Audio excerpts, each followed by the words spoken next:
வணக்கம். எல்லாரும் எப்படி இருக்கிறீங்க? இன்னைக்கு ட்ரேடிங் டேக்கு நீங்க தயாராகிறதுக்கு முன்னாடி மார்க்கெட்ல என்னென்ன முக்கியமான விஷயங்கள் நடக்க போகுதுன்னு சட்டுன்னு ஒரு பார்வை பார்த்துடலாம் வாங்க. சரி, எல்லார் மனசுலயும் இருக்கிற முதல் கேள்வி இதுதான். இன்னைக்கு மார்க்கெட் ஏன் கொஞ்சம் பதட்டமா ஒரு எச்சரிக்கையோட ஆரம்பிக்க போகுது? எது இந்த நிலைமைக்கு காரணம்? வாங்க தெரிஞ்சுக்கலாம். ரொம்ப சிம்பிளா சொல்லணும்னா அதுக்கு காரணம் நேத்து ராத்திரி உலக அளவுல நடந்த சில சம்பவங்கள் தான். குறிப்பா அமெரிக்காவுக்கும் ஈரானுக்கும் இடையே வர்ற குழப்பமான சிக்னல்ஸ் தான் இந்த நிச்சயமற்ற நிலையை உருவாக்கியிருக்கு. வாங்க இது என்னன்னு கொஞ்சம் டீட்டெயிலா பார்ப்போம். முதல்ல நாம இந்த பிரச்சனையோட ஆணி வேற பார்க்கணும். அது உலக அளவுல நடக்கிற சில விஷயங்கள் தான். ஒன்னு கச்சா எண்ணெய் விலை, இன்னொன்னு புவிசார் அரசியல் பதற்றங்கள். இது எப்படி நம்ம சந்தைய நேரடியா பாதிக்குதுன்னு பார்க்கலாம். இங்க தான் அசல் ட்விஸ்டே இருக்கு. ரெண்டு பக்கத்துல இருந்தும் முரண்பாடான செய்திகள் வந்துகிட்டே இருக்கு. அமெரிக்கா ஒரு பக்கம் நாங்க பேச்சுவார்த்தை நடத்துறோம், எல்லாம் நல்லபடியா போகுது, அதனால தாக்குதலை நிறுத்தி வைக்கிறோம்னு சொல்லுது. ஆனா அதே நேரம் ஈரான் என்ன சொல்லுது? அதெல்லாம் ஒரு தரப்புமான பேச்சு, நியாயமே இல்ல, நாங்க பதிலடி கொடுப்போம்னு எச்சரிக்கை விடுக்குது. இப்படி மாத்தி மாத்தி செய்தி வரும்போது மார்க்கெட்டுக்கு என்ன பண்றதுன்னே தெரியாது இல்லையா? அதான் இந்த ஏற்ற இறக்கம். பாத்தீங்களா, இந்த மேற்கோள் அதான் சொல்லுது. இந்த பிரச்சனைக்கு ஒரு தெளிவான முடிவு தெரியாத வரைக்கும் இந்த புவிசார் அரசியல் ரிஸ்க் அதிகமாகிட்டே தான் இருக்கும்.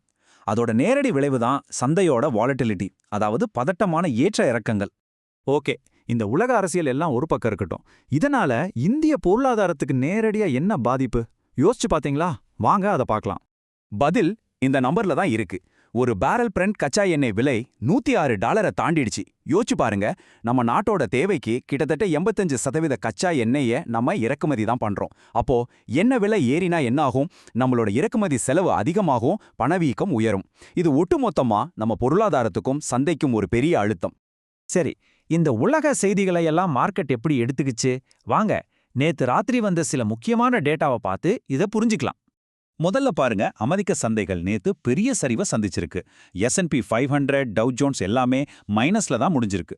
ஆனா இதுல நம்ம கவனிக்க வேண்டிய முக்கியமான விஷயம், டெக்னாலஜி பங்குகள் அதிகமா இருக்கிற நாஸ்டாக் 2.3% வரைக்கும் சரிஞ்சிருக்கு. இது ஒரு கரெக்ஷன் டெரிட்டரிக்குள்ள நுழைஞ்சிருக்குன்னு சொல்றாங்க. இது ஒரு முக்கியமான குளோபல் சிக்னல். அடுத்ததா நம்மளோட early morning indicator gift Nifty. இது என்னன்னா, நம்ம இந்திய சந்தை திறக்கிறதுக்கு முன்னாடியே உலக முதலீட்டாளர்களோட மனநிலை எப்படி இருக்குன்னு நமக்கு காட்டுற ஒரு சூப்பரான கருவி. நேத்து ஒரு கட்டத்துல கிஃப்ட் நிஃப்டி கிட்டத்தட்ட 19 புள்ளிகள் வரைக்கும் சரிஞ்சிருக்கு. கிட்டத்தட்ட 200 பாயிண்ட்ஸ் டவுன். இது எதை காட்டுதுன்னா, இன்னைக்கு நம்ம நிஃப்டி நேற்றைய முடிவை விட ரொம்ப குறைவா ஒரு பெரிய கேப் டவுன்ல தான் ஆரம்பிக்க போகுதுன்னு ரொம்ப தெளிவா சொல்லுது. அமெரிக்க சந்தையில பட்டியலிடப்பட்ட நம்ம இந்திய நிறுவனங்களோட பங்குகளும் ஒரு கலவையான செயல்பாட்டை தான் காட்டியிருக்கு. குறிப்பா மார்க்கெட்டோட ஹெவி வெயிட் ஸ்டாக்கான HDFC வங்கியோட பங்கு கிட்டத்தட்ட 1.5% இருந்து 2.7% வரைக்கும் சரிஞ்சிருக்கிறது கொஞ்சம் கவனிக்க வேண்டிய விஷயம். சரி, இப்போ இந்த எல்லா தகவல்களையும் ஒன்னா சேர்த்து பார்ப்போம். இதையெல்லாம் வச்சு இன்னைக்கு இந்திய சந்தையில நம்ம என்ன மாதிரியான ஒரு நாளை எதிர்பார்க்கலாம்? சுருக்கமா சொல்லணும்னா இன்னைக்கு இதையெல்லாம் நீங்க எதிர்பார்க்கலாம். 1, மார்க்கெட் ஒரு பலவீனமான தொடக்கத்தை சந்திக்கும். 2வது, நாள் முழுக்க வொலாட்டிலிட்டி, அதாவது ஏற்ற இறக்கம் அதிகமாவே இருக்கும்.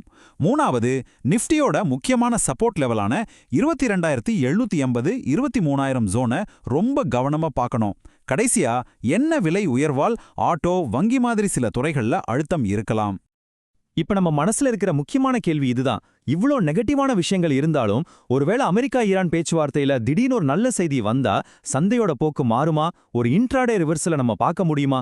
இதுதான் இன்னைக்கு ட்ரேடர்ஸ் மனசுல ஓடிட்டு இருக்கிற $1 மில்லியன் கேள்வி. முடிக்கிறதுக்கு முன்னாடி ஒரு ரொம்ப முக்கியமான பொறுப்பு தரப்பு. இந்த பகுதியில நாங்க பகிரும் எல்லா தகவலும் உங்களோட ஜான்காரிக்காக மட்டும்தான். இதை எந்த வகையிலும் ஒரு முதலீட்டு ஆலோசனையா எடுத்துக்க வேண்டாம். எந்த ஒரு நிதி முடிவையும் எடுக்கிறதுக்கு முன்னாடி ஒரு செபி பதிவு பெற்ற நிதி ஆலோசகர்கிட்ட கலந்து பேசுறது ரொம்ப ரொம்ப அவசியம். நன்றி.